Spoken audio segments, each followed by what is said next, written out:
So we are so thrilled to bring these next guests to the Rail Talk studio, an excellent tag team of experts in the horse racing world. Our friend Tinky, Tony Cobitz, and ace trainer Ron Moquett. Welcome to the show, fellas. Thanks very much. It's good to be here. Thanks. Great to have you guys. You know, you guys are super thoughtful. It's great to have both of you on. You come from different perspectives. I know you have a lot of respect for each other and for the game. So we're going to get into like a lot of deep dive topics, a lot of broad scope macro topics of the day in horse racing. But I want to start with the race of the week, which was the Saudi Cup, and a phenomenal stretch run by Forever Young to run down Romantic Warrior. Tinky, you know, this is kind of your beat. I feel like you follow international racing pretty closely, at least closer than me and John. That was a terrific race. What were your main takeaways from the stretch run of the Saudi Cup?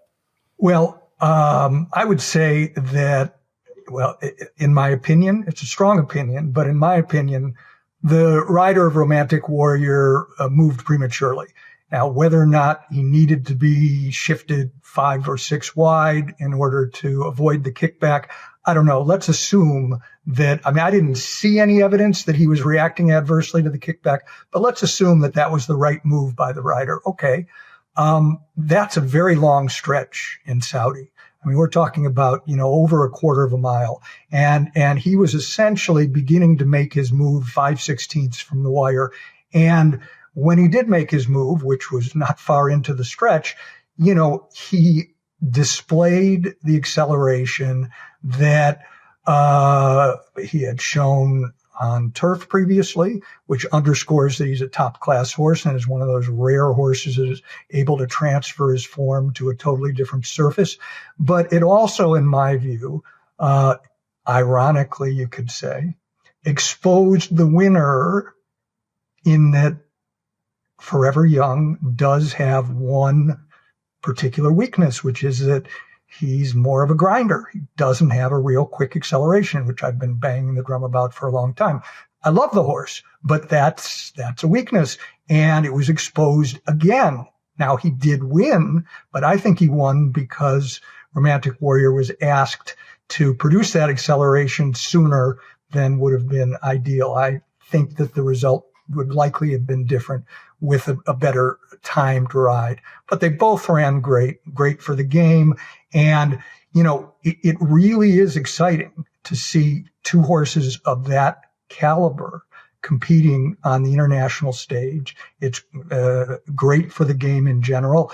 And given that Forever Young has associations with American racing and may again race in the U.S. later this year, it's good for the American game too. And so, I mean, I think it was positive from start to finish. I do think some people have misinterpreted the bare result as meaning that Forever Young is the better horse, which I don't agree with. But they're certainly both outstanding horses, and it was a thrilling race. So, Ron, you watch a race like that as a trainer, and I'm gonna put you in the trainer's shoes. You watch a race like that. You analyze it, you've compared it to the tens of thousands of races that you've watched and been a part of over the years. What do you say to the jockey in the post-race interview before the press, before you give your official statement? What are the thoughts that go through your mind if your horse was the one that ran second in that race? Well, first off, we are either victims or benefactors of the jockey's decisions, no matter what. So unless this is your last meeting with him, unless you're not going to ride him anymore this day or tomorrow or down the road, then there's not a lot that could be taken immediately and said.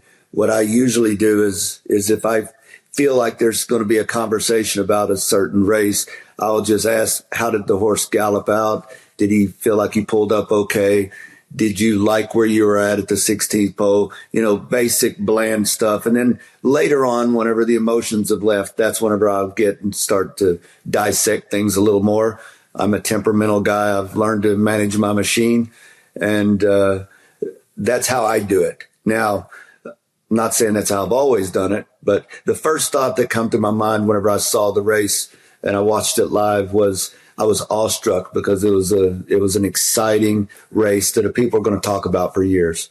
Now they're going to talk about it for several reasons, and one of the reasons may or may not have had something to do with a premature bid. But I also have trained horses before that led you to the promised land, like they're just going to keep going. And then when you get there, it's like all of a sudden the current stops and you have to finish strong. And I've had horses that wait. You know, one of the best horses I've ever trained is Whitmore, and Whitmore, the most dangerous place for him is to make the lead too early.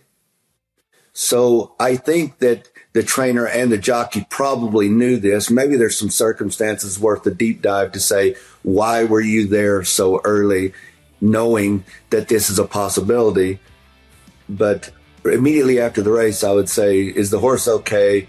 Are you okay? We'll talk about this later.